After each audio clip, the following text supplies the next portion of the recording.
Hello everyone, আসসালামু আলাইকুম ওয়া রাহমাতুল্লাহি ওয়া বারাকাতুহু। আই হোপ আপনারা সকলে ভালো আছেন। আলহামদুলিল্লাহ আপনাদের দয়ায় আমি অনেক বেশি ভালো আছি। গাইস, আজকে আপনাদের মাঝে আমি হুট করে চলে আসলাম। কেন আসলাম? আপনাদের মাঝে হুট করে চলে আসার একটাই উদ্দেশ্য, সেটা হচ্ছে আমার নতুন চ্যানেলের প্রথম ভিডিও। আই হোপ আপনারা সকলে আমাকে সাপোর্ট করবেন, আমার পাশে থাকবেন, আমাকে ভালোবাসা দেবেন।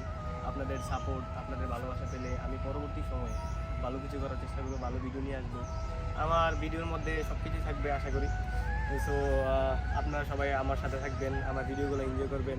আমার কখনো ভুল ত্রুটি হলে, খারাপ কিছু থাকলে আপনারা আমার কমেন্টের মাধ্যমে আমাকে বলবেন যে এটা আপনার খারাপ হয়েছে, এটা ভালো হইতেছে। আসলে এটা কোনো এন্টারটেনমেন্ট ভিডিও না বা কোনো ব্লগিং ভিডিও না। আসলে আমি আমার নতুনতাটি শুরু করার আগে আপনাদের এই ভিডিওর মাধ্যমে আপনাদের কাছ থেকে দোয়া এবং ভালোবাসা নিতে আসছি। সো আপনারা সকলে আমার জন্য দোয়া করবেন, আমাকে ভালোবাসা দেবেন, আমাকে সাপোর্ট করবেন। আপনাদের দোয়া, ভালোবাসা এবং সাপোর্ট পেলে আমি ইনশাল্লাহ নিজেকে একটা সময় অনেক ভালো কিছু করতে পারবো, একটা ভালো একটা জায়গায় নিয়ে যাবো ইনশাল্লাহ। এর জন্য এতটুকুই। আশা করি আপনারা সকলে ভালো থাকবেন, সুস্থ থাকবেন। আমি দোয়া করি আপনারা সকলে ভালো থাকেন।